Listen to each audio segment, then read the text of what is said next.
Live news, खबर तो पक्की है। नमस्कार, मैं शंभू कुमार, आप देख रहे हैं लाइव 24 में। मैं भी मिशन आईएएस में, मेरे साथ अभिजीत सर जुड़ रहे हैं। हम इनसे बात करेंगे। बीपीएससी के द्वारा आंसर की जारी कर दिया गया है। 9 to 10 का भी आंसर जारी कर दिया गया है और 11-12 का भी आंसर की जारी कर दिया गया है। इनसे हम बात करेंगे जो पहले का कट ऑफ और आंसर की जारी होने के बाद कट ऑफ में कितना का डिफरेंट है। और अभिजीत सर भी दिए थे कट ऑफ, इनके कट ऑफ में कितना डिफरेंट है और जो विद्यार्थी पहले आकलन कर चुके थे उस आकलन में अब के आकलन में कितना का डिफरेंट होगा। सर क्या डिफरेंट हो रहा है? सर देखिए, पहले तो जो 9, 10 और 11, 12 का जो आंसर है कल रात 10 बजे आया। 10 बजे के बाद आया। हम लोग 9, 10 के बारे में चर्चा करें। हाँ, पहले 9, 10 से बात करते हैं। और 11, 12 दोनों में एक बात मैं कौन बता दूं कि दोनों में कट ऑफ को जो पहले जो परसेप्शन बनाया गया था कल आंसर की आने के बाद, और ये स्थिति 1 to 5, 6 to 8 से कंटिन्यूअसली चल रहा है। मैंने पीछे आपके चैनल पे बताया था 6 to 8 का भी कट ऑफ क्या था उसमें, कि जब आंसर की आया है पहले तो आयोग ने खुद ही 2-3 क्वेश्चन डिलीट कर दिए। अच्छा, आयोग ने ही डिलीट कर दिया तो उसका नंबर सबको मिलेगा। सबको मिलेगा तो उसमें कोई नहीं है। जब उसने डिलीट ही कर दिया तो उसका नंबर जिनका हुआ है वो उनको नंबर मिलेगा, निश्चिंत है। इसके अलावे लगभग 7 से 10 क्वेश्चन ऐसे हैं जिसके आंसर पर विवाद हो गया है। अच्छा, ठीक है, जिसमें कि विद्यार्थी कुछ कह रहे हैं और आयोग ने उसका उत्तर कुछ दिया। तो 7 से 10 में मेरा ख्याल है कि 7 क्वेश्चन ऐसे जिसके आंसर बदलने होंगे, बदलने पड़ेंगे। और 3 क्वेश्चन ऐसा हो सकता है इसपे बीपीएससी के पास भी ऑथेंटिक होगा तो हो सकता है वो नहीं मानेंगे, लेकिन 7 क्वेश्चन लगभग उसको बदलना पड़ेगा। और यूट्यूब से जो लोग आंसर मिलाए थे, हमने आपको कहा था जब पहला इंटरव्यू आप लेने आए थे एग्जाम के बाद कि देखिएगा एग्जाम हॉल से निकलने के बाद नंबर कुछ आता है, घर आने के बाद कुछ आता है, यूट्यूब से मिलाने के बाद तो और भी ज्यादा आता है, और जैसे ही आयोग आंसर आता है तो घर के नीचे आ जाता है।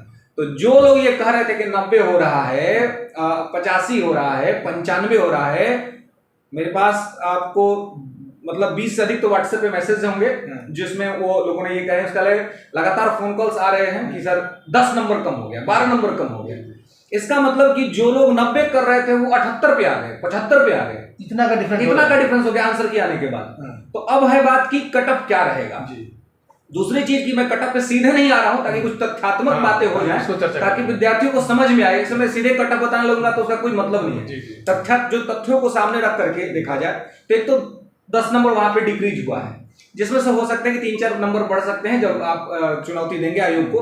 तो ऐसी स्थिति में अब है कि 1 कैंडिडेट 1 रिजल्ट यदि लागू होता है, यदि डॉक्यूमेंट वेरिफिकेशन हो जाता है और TR 1-2 का जो बैकलॉग सीट खाली हुआ है वो अगर TR 3 में जुड़ जाता है तो मैं दावे के साथ कह सकता हूं कि यदि 65 नंबर तक भी विद्यार्थी सही करके आए, 70 नंबर तक सही करके आए तो उनका रिजल्ट संभव है। जनरल कैटेगरी में अगर वो इतना कर लेते हैं तो, अगर इतना आयोग कर पाता है तो, ये मैं कह रहा हूं डॉक्यूमेंट वेरिफिकेशन पहले हो जाए, 1 कैंडिडेट 1 रिजल्ट लागू हो जाए और वो ये आपका 1 और 2 का जो बैकलॉग सीट है वो जुड़ जाए, तब की बात कर रहा हूं।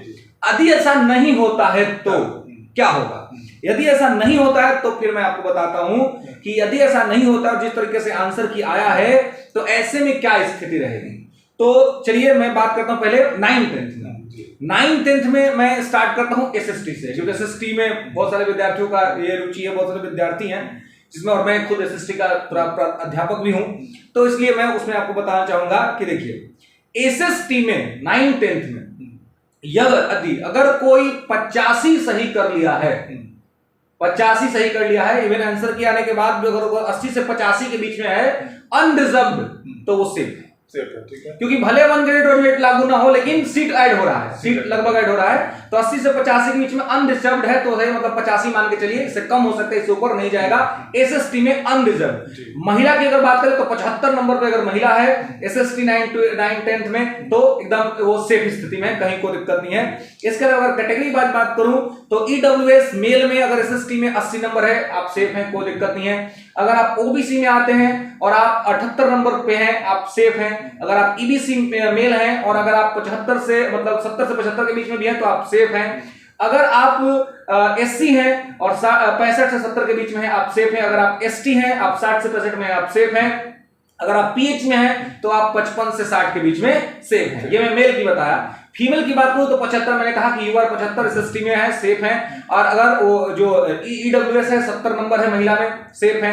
अगर 65 से 60 के बीच में OBC है, 65 से 70 के बीच में OBC महिला सेफ है। EBC महिला 62 से 67 के बीच में सेफ है। और जो SC महिला है अगर वो 60 के अप्रोक्स में है तो वो सेफ है। ST महिला है अगर वो 57 के आसपास में है वो सेफ है। और अगर डिसेबल महिला है तो वो अगर 53 से 57 के बीच में है तो वो भी सेफ है, उनको कहीं कोई दिक्कत नहीं। ये SST की बात हुई। अब मैं साइंस की अगर बात करूं कि साइंस में क्या कटअप रहेगा, तो साइंस में यदि अगर 88 नंबर अनरिजर्व्ड में अगर आप कर रहे हैं तो आप सेफ स्थिति में। मेल की बात कर रहा हूं, अगर फीमेल है 9 to 10 में अगर फीमेल है और वो 78 नंबर कर रही है अनरिजर्व्ड में तो वो भी सेफ है। अगर और मेल की अगर मैं बात करूं इससे नीचे, तो अगर आप 82 नंबर EWS में हैं आप सेफ हैं मेल में। अगर OBC में 78 नंबर है आप सेफ हैं। EBC में 75 नंबर है आप सेफ हैं। अगर आप ये SC हैं और 68 नंबर है आप सेफ हैं।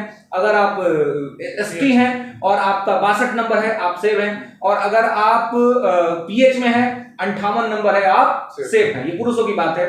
महिलाओं की बात करें तो महिलाओं का मैंने बताया कि 78 अनरिजर्व्ड में है, साइंस में आप सेफ स्थिति में हैं। अगर आप EWS में आती हैं अगर आपका 75 है आप सेफ हैं। अगर आप OBC में आती हैं आपका 68 से 72 के बीच में आप सेफ हैं। EBC में है 65 से 70 के बीच में आप सेफ हैं। SC में हैं आप तो आप 60 से 62 के अंदर में भी सेफ हैं। अगर आप ST हैं तो 55 से 60 के बीच में आप सेफ हैं। और वीमेन है PH में हैं तो आप 52 से 53 में सेफ हैं। ये तो साइंस का हो गया, ये 9th 10th का हो गया। चलिए, आपने सुना 9th और 10th का मैथ और SST और साइंस का आपने सुना कि जो कटअप होगा आंसर की आने के बाद BPSC का, तो सर ने साफ साफ बता दिया कि जो कटअप जो आपने बताया कि जो जितना कटअप बताया वो व्यक्ति मतलब महिला और पुरुष दोनों कैंडिडेट उस नंबर में आप सेफ रहेंगे। तो 9th और 10th का बताया, ये अपडेट है आपका। मैं शंभू कुमार कैमरा जर्नलिस्ट सुधर्मा के साथ पटना में। चाहे को लाइक सब्सक्राइब नहीं किया तो लाइक सब्सक्राइब करें। Thank you so much. Live news, खबर तो पक्की है।